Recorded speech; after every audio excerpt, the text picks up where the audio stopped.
The Ring. Kalau kamu pernah menonton film The Ring yang dirilis pada tahun 2002, kamu pasti tahu kalau Samara Morgan adalah tokoh utama di balik seluruh teror yang ada dalam film. Ia dikenal sebagai arwah seorang gadis kecil yang dapat membunuh siapa saja yang menonton sebuah kaset video misterius. Setelah menonton kaset itu, korban akan menerima sebuah telepon dengan pesan singkat, lalu hanya memiliki waktu 7 hari sebelum akhirnya meninggal secara misterius. Namun Samara sebenarnya bukanlah gadis biasa. Sejak kecil ia memiliki kemampuan psikis yang sangat kuat dan tidak bisa dikendalikan. Ia mampu memproyeksikan pikiran, mimpi buruk, dan bayangan mengerikan ke dalam pikiran orang lain, bahkan ke dalam gambar dan rekaman video. Kemampuan inilah yang membuat orang-orang di sekitarnya merasa ketakutan. Samara kemudian diadopsi oleh pasangan Anna dan Richard Morgan. Awalnya, mereka berharap bisa membesarkan Samara seperti anak mereka sendiri. Namun seiring berjalannya waktu, Anna mulai menyadari bahwa ada sesuatu yang tidak wajar pada diri Samara. Kehadiran Samara membuat Anna terus dihantui penglihatan-penglihatan mengerikan, hingga kondisi mentalnya semakin memburuk. Karena merasa tidak sanggup lagi, Anna akhirnya mengambil keputusan yang sangat tragis. Ia membawa Samara ke sebuah sumur tua, lalu mendorongnya masuk ke dalam. Bukannya langsung meninggal, Samara ternyata masih hidup dan bertahan selama 7 hari di dasar sumur sebelum akhirnya mengembuskan nafas terakhir. Penderitaan selama 7 hari itulah yang kemudian menjadi asal mula kutukan terkenal dalam film ini. Siapapun yang menonton kaset video milik Samara, hanya akan memiliki waktu 7 hari untuk hidup. Setelah kematiannya, kemarahan dan dendam Samara berubah menjadi sebuah kutukan yang melekat pada kaset video misterius. Satu-satunya cara untuk selamat, bukanlah menghancurkan kaset tersebut, melainkan menggandakannya dan membuat orang lain ikut menontonnya. Dengan begitu, kutukan akan berpindah kepada korban berikutnya. Inilah yang membuat kisah Samara terasa begitu menyeramkan. Kutukannya bukan sekadar tentang hantu yang membalas dendam, tetapi tentang trauma dan penderitaan yang terus menyebar dari satu orang ke orang lain. Sama seperti sebuah virus, kutukan itu hanya bisa bertahan jika terus menemukan korban baru.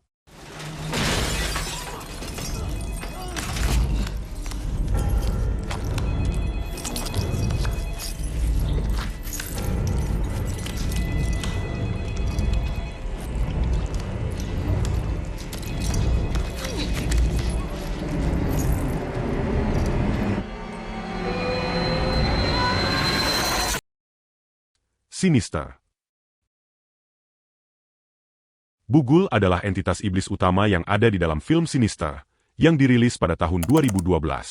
Ia digambarkan sebagai sosok berwajah pucat dengan tampilan seperti topeng, dan sering disebut sebagai pemakan jiwa anak-anak.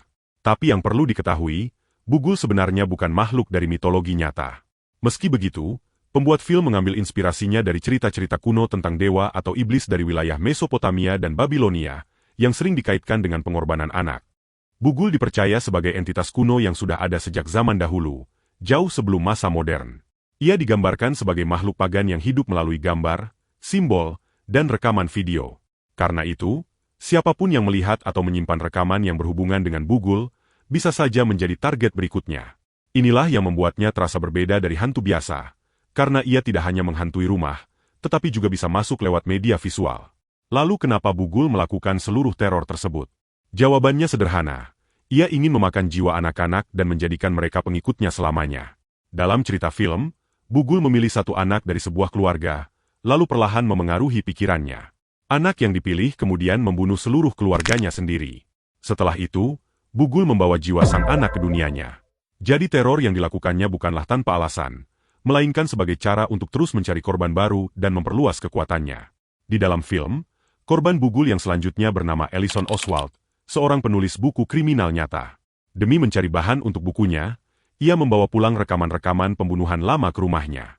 Tanpa sadar, ia justru membuka jalan bagi Bughuul untuk masuk ke dalam hidup keluarganya. Semakin lama ia meneliti rekaman itu, semakin dekat pula keluarganya dengan tragedi yang sama seperti para korban sebelumnya. Yang membuat Bughuul semakin menakutkan adalah kenyataan bahwa ia terus memindahkan kutukannya dari satu keluarga ke keluarga lain lewat rekaman visual. Jadi, film dan video bukan hanya menjadi bukti kejahatan, tetapi juga menjadi alat untuk menyebarkan teror Bughuul. Itulah sebabnya Sinister dianggap punya salah satu konsep iblis paling unik dan paling menyeramkan dalam film horor modern.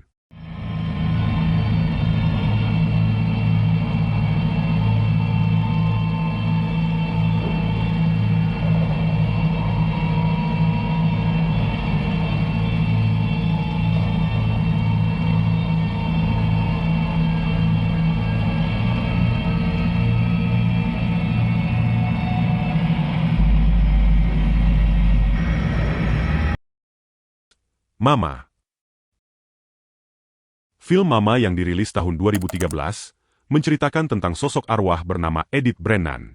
Dialah sosok yang dipanggil Mama oleh kedua anak kecil di dalam film, yaitu Victoria dan Lily. Namun di balik penampilannya yang menyeramkan, Mama sebenarnya memiliki kisah yang sangat tragis. Pada masa hidupnya di era 1800-an, Edith adalah seorang pasien rumah sakit jiwa. Setelah melahirkan seorang bayi, ia dianggap tidak layak menjadi seorang ibu. Bayinya pun direbut secara paksa oleh para suster dan diserahkan untuk diadopsi oleh keluarga lain. Kehilangan anaknya membuat Edith putus asa. Ia melarikan diri dari rumah sakit sambil membawa bayinya, lalu melompat dari sebuah tebing. Bayinya pun meninggal dalam kejadian itu. Sementara arwah Edith terus bergentayangan, seolah tidak pernah berhenti mencari anaknya yang hilang. Bertahun-tahun kemudian, Edith menemukan dua gadis kecil bernama Victoria dan Lily, yang tersesat sendirian di dalam hutan setelah ditinggalkan ayah mereka. Karena merasa kedua anak itu bisa menggantikan anaknya yang telah tiada, Edith mulai merawat dan melindungi mereka. Namun, kasih sayangnya perlahan berubah menjadi obsesi. Ia menjadi sangat posesif dan tidak membiarkan siapapun memisahkan mereka darinya. Siapa saja yang mencoba mengambil kedua anak itu akan dianggap sebagai ancaman, bahkan jika harus membunuhnya. Menariknya, sosok Mama juga sering dianggap punya kemiripan dengan urban legend seperti La Llorona. Dalam cerita La Llorona, ada sosok perempuan yang kehilangan anak-anaknya dan terus menangis sambil mencari mereka selamanya. Karena sama-sama menggambarkan arwah seorang ibu yang kehilangan anak, banyak orang menduga bahwa karakter Mama mungkin terinspirasi atau mengambil unsur yang mirip dengan legenda seperti itu. Kisah tentang ibu yang berduka, kehilangan, lalu berubah menjadi sosok yang menakutkan memang sangat kuat dalam cerita-cerita rakyat seperti ini. Karakter Mama sendiri diperankan oleh Javier Bautet, seorang aktor asal Spanyol yang memiliki sindrom Marfan. Kondisi ini membuat tubuhnya sangat tinggi dan kurus, sehingga penampilannya terasa sangat cocok untuk membawakan sosok hantu yang menyeramkan. Inilah yang membuat karakter Mama begitu menarik. Ia bukan sekadar hantu jahat yang membunuh tanpa alasan. Semua tindakannya lahir dari luka mendalam sebagai seorang ibu yang kehilangan anaknya. Sosok Mama menjadi gambaran tentang cinta seorang ibu yang berubah menjadi obsesi yang mengerikan.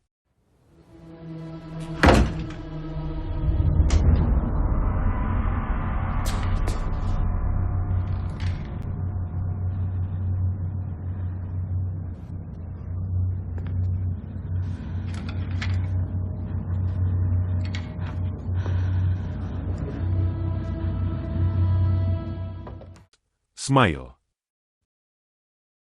Dalam film Smile yang dirilis pada tahun 2022, teror utamanya datang dari satu entitas misterius yang dikenal sebagai The Smile Entity.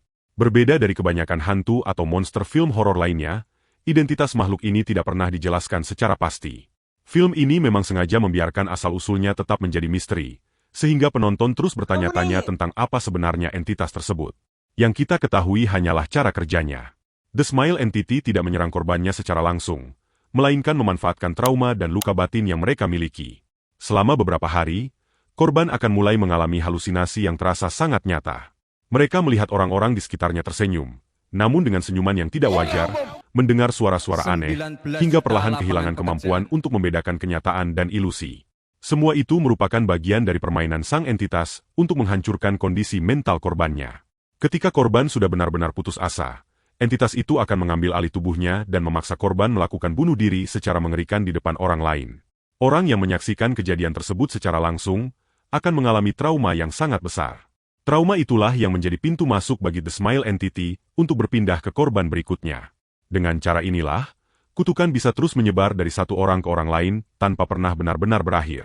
Baru pada bagian akhir film, penonton akhirnya diperlihatkan wujud asli makhluk ini. Bentuknya jauh lebih mengerikan daripada sosok manusia yang selama ini muncul dalam halusinasi. Ia memiliki tubuh menyerupai manusia tanpa kulit, dengan mulut yang dipenuhi lapisan rahang bertumpuk dan senyum yang sangat lebar. Penampilan itu seolah menjadi simbol bahwa senyuman yang terlihat ramah, ternyata menyembunyikan sesuatu yang sangat mengerikan. Karena filmnya tidak pernah menjelaskan asal-usul The Smile Entity, maka muncullah berbagai teori dari para penggemar. Salah satu teori yang paling populer menyebut bahwa makhluk ini adalah iblis kuno atau parasit kosmik yang telah memangsa trauma manusia selama ratusan bahkan ribuan tahun. Ia tidak memakan tubuh korbannya, tetapi memakan rasa takut, rasa bersalah, dan penderitaan mereka untuk terus bertahan hidup. Meskipun semua teori yang beredar di internet tidak pernah dikonfirmasi langsung oleh sang sutradara, banyak penggemar percaya bahwa The Smile Entity mengambil inspirasi dari berbagai legenda dan cerita rakyat. Salah satunya adalah konsep iblis penggoda dalam berbagai tradisi Eropa yang memanipulasi pikiran manusia, hingga mereka menghancurkan dirinya sendiri. Ada juga yang mengaitkannya dengan cerita tentang roh jahat dalam cerita rakyat Jepang yang memanfaatkan emosi negatif sebagai jalan untuk merasuki manusia, seperti dalam film Ringu dan Ju-on. Sampai hari ini, belum ada jawaban resmi mengenai asal-usul sebenarnya dari The Smile Entity. Justru karena misteri itu tidak pernah diungkap, karakter ini terasa jauh lebih menakutkan. Kita hanya mengetahui satu hal. Selama masih ada trauma, rasa takut, dan orang yang menjadi saksi, maka senyuman mengerikan itu akan terus muncul untuk mencari korban berikutnya.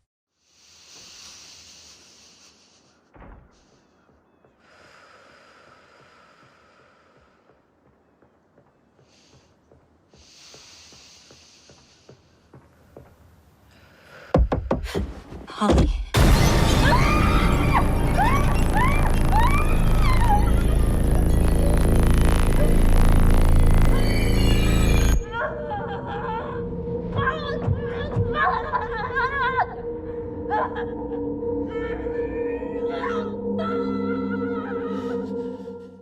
Evil Dead. Kamu pasti tahu soal franchise The Evil Dead yang sangat terkenal dengan adegan sadis dan penuh aksi brutal itu.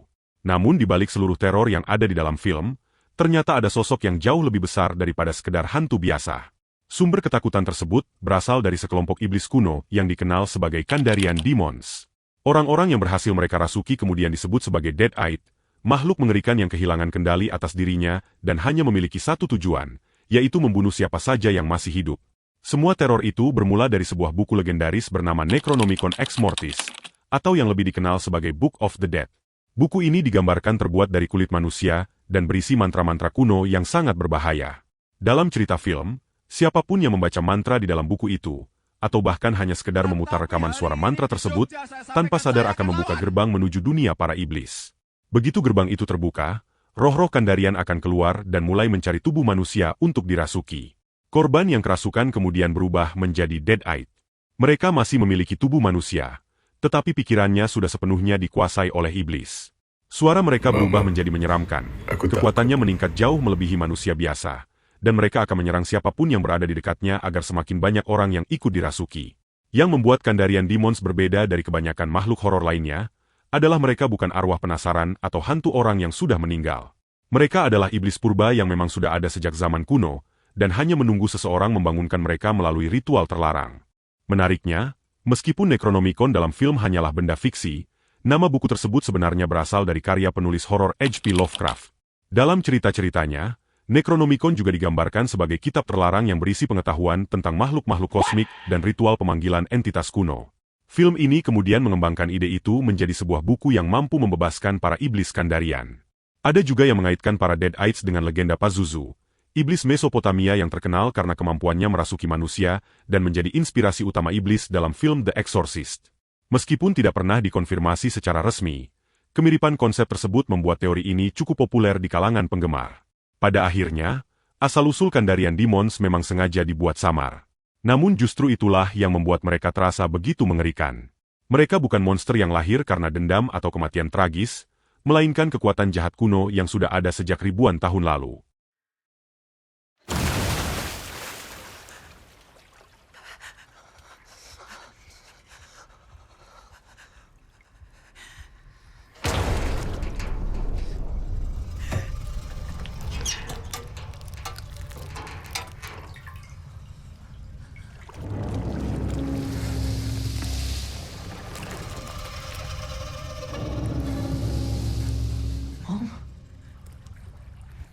Mummy's with the maggots now.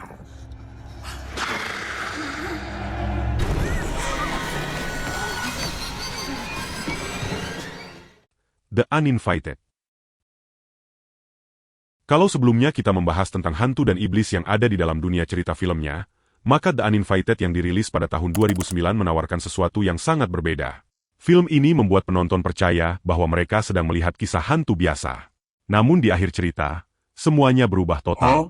Tokoh utamanya adalah seorang gadis bernama Anna, yang baru saja keluar dari rumah sakit jiwa setelah mengalami trauma akibat kematian ibunya dalam sebuah kebakaran. Setelah pulang ke rumah, Anna terus dihantui oleh berbagai kejadian aneh. Alex, adiknya, terus memperingatkan bahwa perawat ayah mereka, Rachel, sebenarnya adalah seorang pembunuh berbahaya yang bertanggung jawab atas kematian ibu mereka.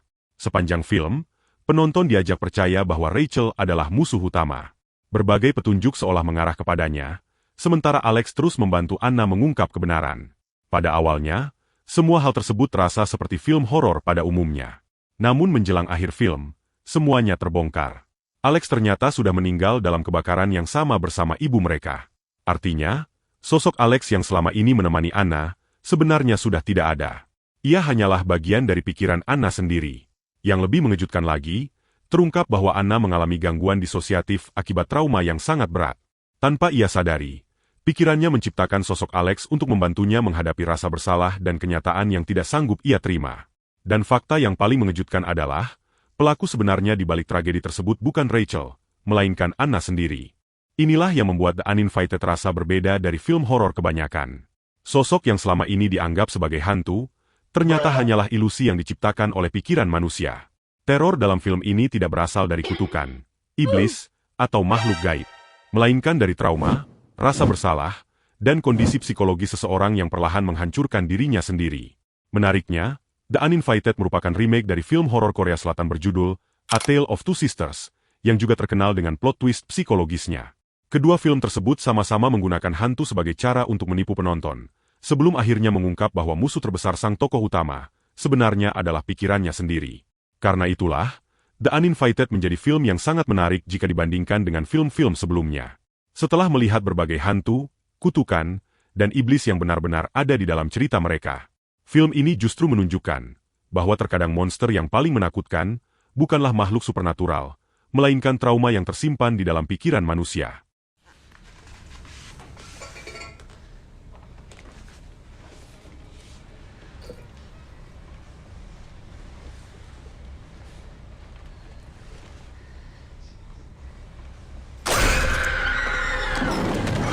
You're next.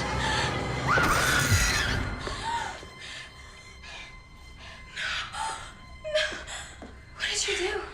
What did you do? Jadi itulah dia beberapa kisah dan teori dari hantu atau iblis yang ada di film horor modern. Terima kasih banyak sudah menonton video ini sampai habis. Jangan lupa like dan subscribe kalau kamu menyukai konten seperti ini. Dan sampai bertemu lagi di video selanjutnya.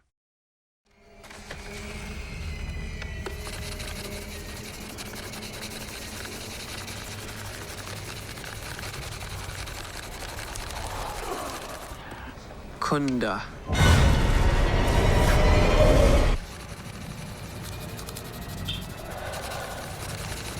Estrada.